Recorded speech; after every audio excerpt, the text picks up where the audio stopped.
How can a small film coming from a smaller industry like Malayalam cinema become such a big sensation? That makes no sense. JK, just kidding. Let's talk.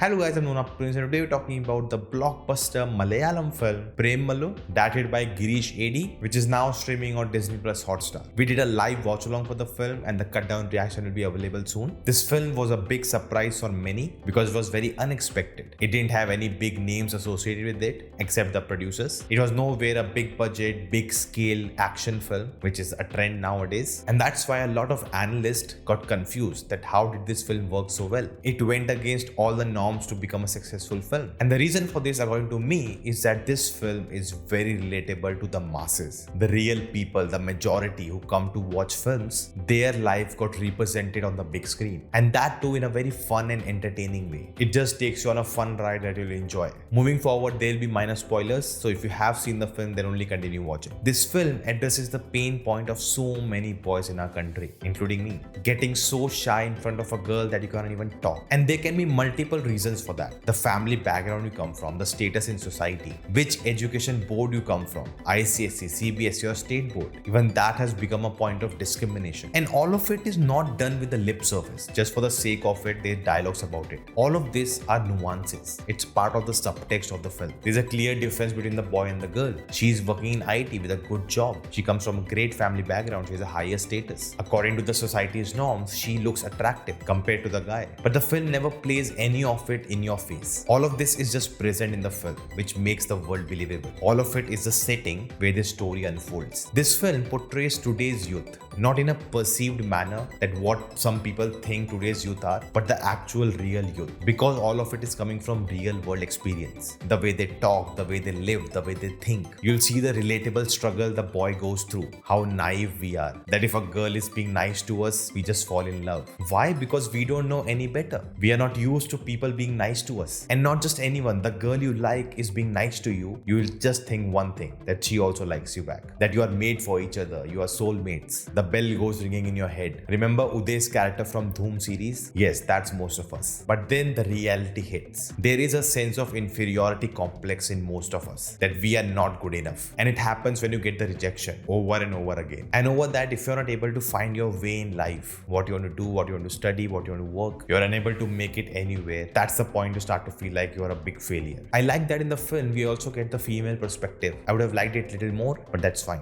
We see her drinking with her friends on the terrace, discussing life. I apologize to Bollywood for breaking your bubble. You don't need to wear lavish designer clothes and go to a pub and do that. You can do that on a terrace also. And they're sitting there discussing their life, their relationships, what she wants in a partner. There's no moral policing happening. The film is not trying to show how girls should behave. We have this amazing character. She lives her life the own way. And none of it is being preached. She's just like that. That's a character. We see a girl who's already committed, but she feels very important, thinking that another boy also likes her. That's a really complex emotion. And to portray that in the film so subtly, it's just outstanding. Tells you how grounded the film is in a sense. The film is very progressive with the times we are living in, but yet it doesn't make a point about it. It doesn't hit you with it on your head, trying to make a point, see how progressive we are. It's just natural to the film. It's organic. And throughout the film, there's a lot of real world talk, a lot of maturity you get. And that makes it grounded. That makes it believable. At no point the film feels like a fantasy or a fairy tale. It almost feels like it could be a true story.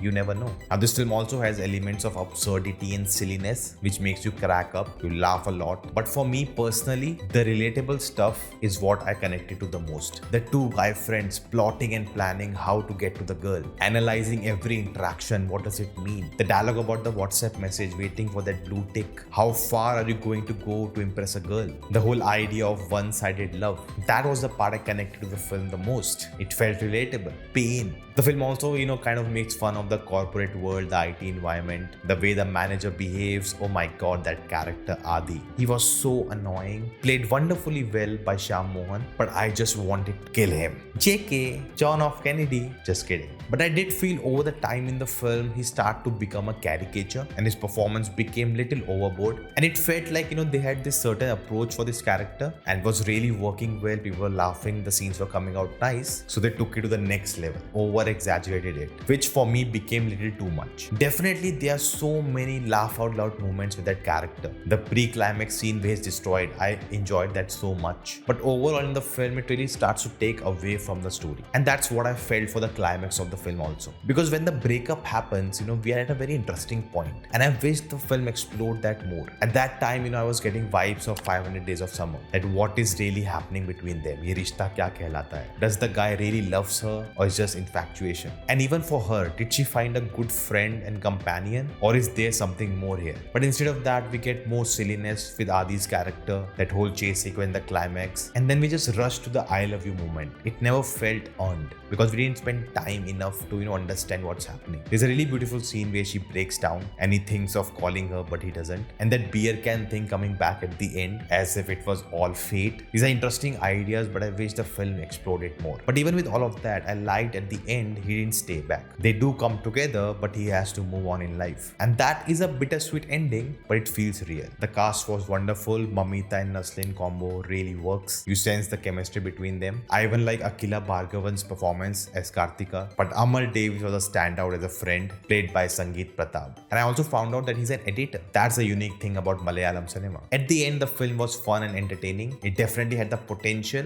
to go in depth with its theme, but it was relatable, just like this film, Avesha. Check out my review here. What do you think? Let me know your thoughts in the comments below, and I will see you next time.